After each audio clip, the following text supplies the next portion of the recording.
বিবি সাহেবের কাছে এসে মিথ্যা কথা বলবেন, কোনো সমস্যা নেই, তো বেডিতে বেশি ঠকায়েন না। সুন্দর কাপড় দিচ্ছেন, পরলে ভালো লাগে, এটা তো আপনার লাভ। কিন্তু দুঃখজনক হলো সত্য কথা, আমরা আসলে বুঝি না। চায়ের দোকানে চা খাই, টিভিতে যেটা দেখলাম ছবিটা, এটা কি বাস্তব না অবাস্তব বলেন তো? মানে কাল্পনিক। নাম দিছে সিনামা। সি শব্দের অর্থ ফার্সি শব্দ, এটা অর্থ হলো কালো, আর নামা শব্দের অর্থ হলো চিঠি, মানে কালো চিঠি। মানে সিনেমা মানে অবাস্তব কিছু রে আপনার চোখের সামনে দেখাইলো। মাঝে মাঝে এক বেডি এসে নাচও দিল। আপনি মাগ না যদি চায়ের দোকানে বয়ে থাকেন, কিছুক্ষণ পর পর আয় দেখবেন যে চাওয়ালার লোক আপনার পায়ের লোকে পাও লেগে যায়। মানে কি বুঝায়, আর কতক্ষণ থাকবো, উঠে পরে জায়গা খালি করো, আরেকবার বইব নাকি, এটাও বুঝেন নাই? বেটা বুঝাইতেছে যে তুমি যাওগা, আর যদি কিছুক্ষণ পরে পরে চা দাও, এবার তো তিনটা খাইছে, দেখুক না টিভি, তাতে কি?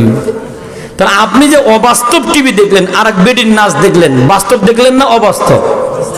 মাগনা দেখাইছে না চা খায়া দেখুন লাগছে, কমপক্ষে 3টা চা খায়া দেখুন লাগছে। তাহলে আপনি কত বোকা দেখেন, কাল্পনিক সিনেমা আর এক বেডির কাল্পনিক নাচ দেখলেন 15 টাকার চা খাইয়া, আর আপনার সুন্দরী স্ত্রীকে সাজাইয়া আর একবার ডাইরেক্ট আপনার বউ দেখতেছে মাগনা টাকা ছাড়া। নাকি এটাও বুঝেন নেই? বুঝছেন? কি বুঝছেন? আর পাঠানো যাবে না নাকি, এটা তো বুঝছেন? হ্যাঁ, পাঠাইন জম্মের মতো পাঠাইতেছে। বউরে কয় কয় আমি বাজার করার সুযোগ পাই না, টাকা থাকলো তুমি বাজারে যাও। দিছে বাজারে পাঠায়, বেডিও খালি বাজারে করতেছে, পাইছে সুযোগ, ইচ্ছা মতো করতেছে। আর স্বামী বিদেশ গেলে তো বলাই লাগে না, কিসের স্বামীর অনুমতি, কিসের শ্বশুরের অনুমতি। ব্যাগ গাড়ি কয় গেলাম, কই যাও, কই যাই বলতে হবে নাকি, আমি কি আমরা চাকরি করি? বাপরে বাপ, গেছে গা বেটি সকাল 10টায় বাজারে, ঘুরতে ঘুরতে সন্ধ্যায় আছে। কে গো বৌমা এত দেরি করে আইছেন? চুপ করে থাকেন, বিদেশ থেকে টাকা আসে তো দিশা পান না। না হাই রে, হাইকোর্ট বানাই বলাইছে বাড়ি, আছে না নাই? আছে, কারণ এমন বোঝা যায় যে বেড়া মনে হয় বেটি গেছে বিয়ে হইছে।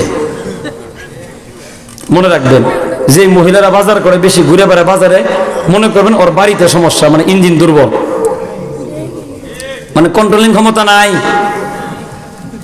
মানে কাপড় নিয়ে দিলে পছন্দ করে না, মিল্লা মেরে ফেলাই দেয়। বেড়ায় চিন্তা করলো যে বেড়ি তো আমার থুয়ে যাইবো গা, যাইস না, টাকা চাস টাকা দিব, পয়সা চাস পয়সা দেবো, যে টাকা থাকলো যা খুশি তুই নিজে কিনে আনগা।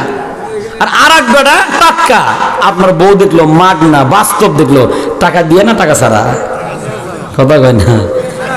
আর আপনি আরেক বেটির কাল্পনিক নাচ দেখেছেন কয় টাকা দিয়ে, কি চালাক আপনি, নিজের দ্বারা মাগনা দেখাইছেন বাস্তব, আর অবাস্তব দেখবার গিয়ে খাইছেন চা খাওয়ায় টাকা দিয়ে, পরে দেহন লাগছে। চালাক না বোকা, কথা কয় না, চালাক না বোকা, এটা বোকা। এই জন্য ভাই ইনসাফ করেন, মা বাবার যত্ন নেন, যত্ন নিয়ে স্ত্রীর বেলায় যদি একটু কমতি হয়ে যায়, এই জন্য আল্লাহ তাআলা আপনাকে ধরবে না।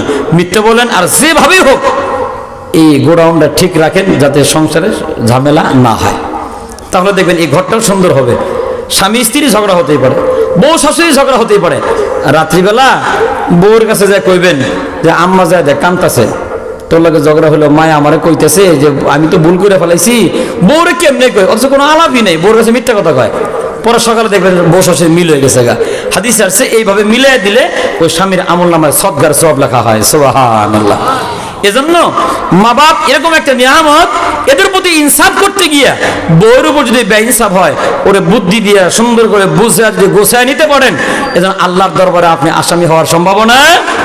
এজন্য বাজার খুব গভীর মনোযোগ, আল্লাহ রাব্বুল আলামিন চমৎকার শব্দ ব্যবহার করে দিয়ে দুনিয়ার মানুষদেরকে বুঝায় দিলেন, সবার বেলায় তোমরা ইনসাফ করবা, আর মা বাবার বেলায় আইসা তোমরা ইহসান করবা।